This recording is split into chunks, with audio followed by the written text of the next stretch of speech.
So hey people, welcome to lecture one of the absolute basics of financial market. Abhi this side, I'm gonna be explaining the simple terminologies that you need to know because people tend to just rush into technical analysis. They skip all the necessary basic parts because they think those are not important. But that is wrong. If your basics is clear, your logic will be clear. If your logic will be clear, you can read market a slightly easier.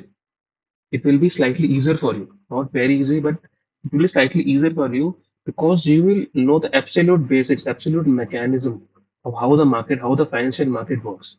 Okay. So this lecture will be in Hindi and English both. I'm going to be speaking Hindi, English both. Primarily Hindi. The more I record lectures, because it's my first time teaching. So yeah, the more I'm gonna record lecture, the more comfortable I get, and then I will try to speak more and more English so that everybody can access the videos. Okay, so yeah, so switching back to Hindi. So आज का जो lecture का topic होने वाला है, first of all जो मैंने आपको पहले इंट्रोडक्शन में बता दिया, जो एब्सोल्यूट बेसिक्स होने वाले हैं, तो let's get to the first slide जहाँ पे मैंने एक फ्लो चार्ट बना के रखी हुई है जिसके हेल्प से मैं आपको जो बेसिक्स है मार्केट्स के वो एक्सप्लेन करूंगा। अभी आपको बेसिक पता होना बहुत जरूरी है। मैंने भी बेसिक स्किप किया था। मैंने भी अभी जाके जब मैंने ये वीडियो रिकॉर्ड करने के लिए बैठा हूँ, ये लेक्चर रिकॉर्ड करने के लिए बैठा हूँ, तब मैंने जाके बेसिक्स एक्चुअली में जो हार्ड क्वेश्चंस होते हैं like what is a market, मैं ये आप बहुत कम लोग होंगे जो अभी ट्रेड कर रहे हैं जो कि आंसर दे पाएंगे कि मार्केट क्या है, हमें क्यों चाहिए market, who needs the market actually. ये छोटे छोटे क्वेश्चंस हैं जो आपको पता होने चाहिए।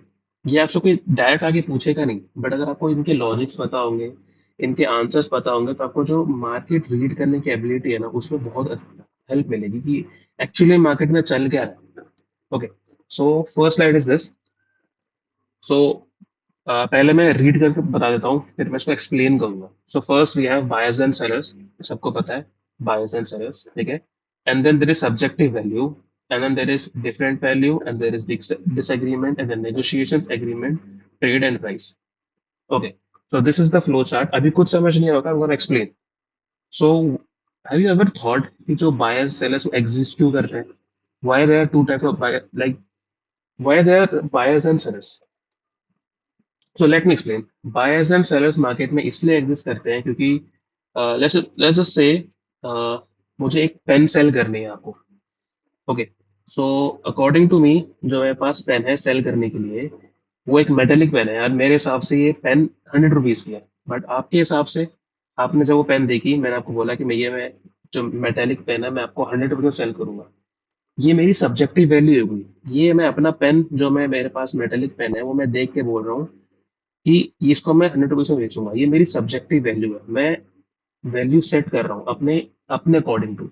अब मैं किस बेसिस पे जज कर रहा हूँ, मतलब किस बेसिस पे सेट कर रहा हूँ इस पेन की वैल्यू, बहुत चीजों पर डिपेंड कर सकती है।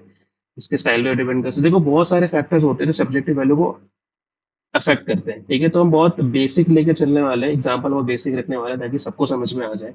तो फर्स्ट ऑफ ऑल मेरे लिए this pen is metallic, that's why मैं इसको 100 रुपीज में सेल कर रहा हूँ। ये मेरा रीजन है, ठीक है। And on the other and, आपको जब मैंने ऑफर किया ये पेन 100 रुपीज में, तो आपने बोला नहीं। Let's just say you said no, मैं इसको 100 रुपीज में नहीं लूंगा, मैं इसको 50 रुपीज में लूंगा क्योंकि मेरे को इतनी ज्यादा ये पेन की वैल्यू नहीं लगती। तो that is your subjective value.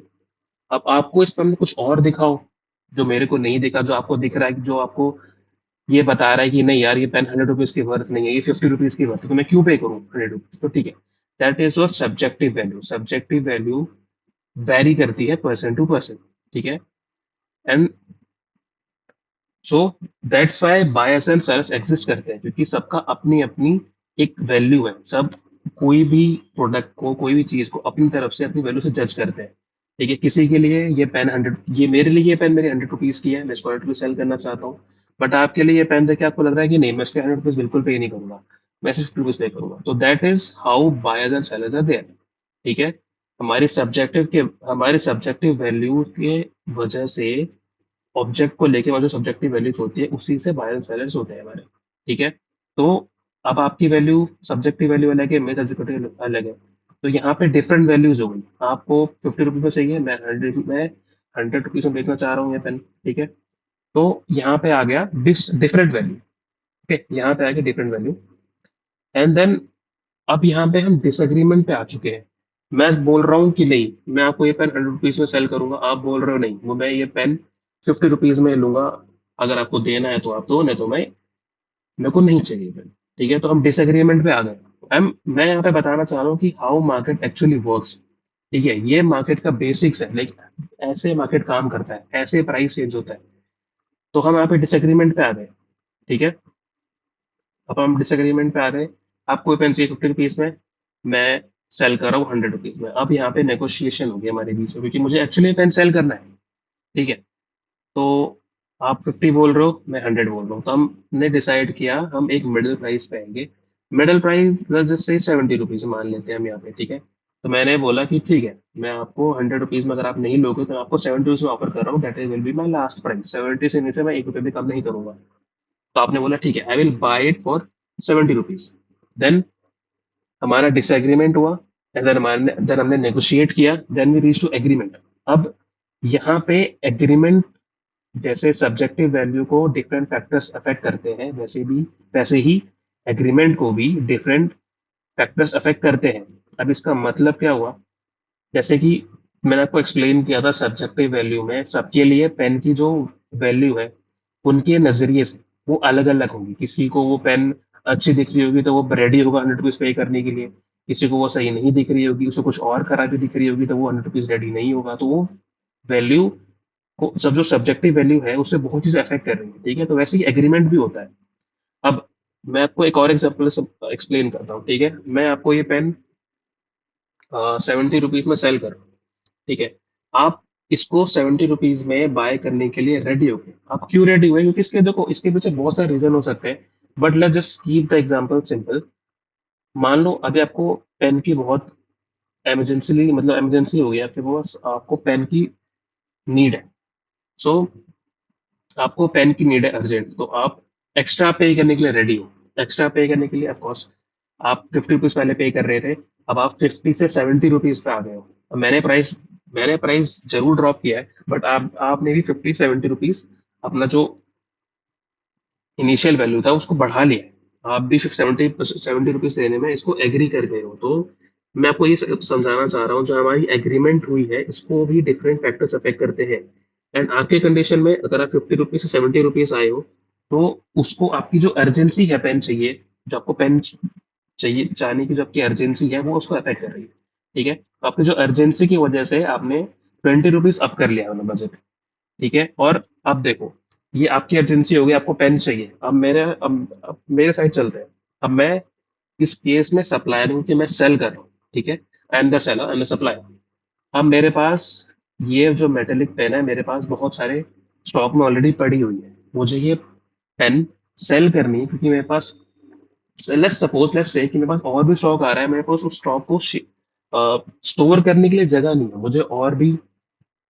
मुझे जो ये पेन का स्टॉक जो आपको मैं सेल कर रहा हूँ, मुझे जल्दी जल्दी बेचना है। तो ये जो स्टॉक है मुझे कहीं और रखना पड़ेगा, ये खराब हो जाएगा।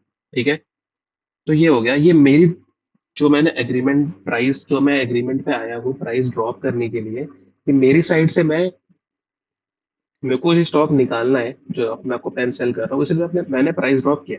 अब समझ गए होगे, मैंने बहुत ज्यादा ओवर एक्सप्लेन कर दिया है, बट आई थिंक अब समझ गए होगे कि एग्रीमेंट पे हम क्यों आ रहे हैं, एग्रीमेंट को कैसे डिफरेंट चीजें अफेक्ट करती है।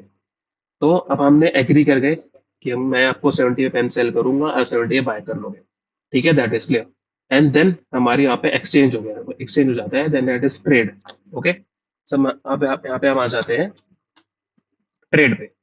ठीक है, अब प्राइस, और अब देखो डिफरेंस आता है ना प्राइस। अब जो मैंने आपको पेन 70 रुपीज में सेल किया है ना, 70 में सेल किया है, और आपने 70 में बाई किया है, वो जो प्राइस है ना, वो सॉरी, वो जो वैल्यू है ना, वो प्राइस बन जाएगी। ठीक है, क्योंकि देखो वैल्यू, जो सब्जेक्टिव वैल्यू है ना और प्राइस में डिफरेंस है बहुत बड़ा। सब्जेक्टिव वैल्यू, अगर देखो आपको इजीली आपको याद रखना है ना, कि आपको प्राइस और सब्जेक्टिव वैल्यू के बीच में डिफरेंस समझना है, कि लाइक इजीली रिमेम्बर करना है कि डिफरेंस क्या है सब्जेक्टिव वैल्यू और प्राइस के बीच में।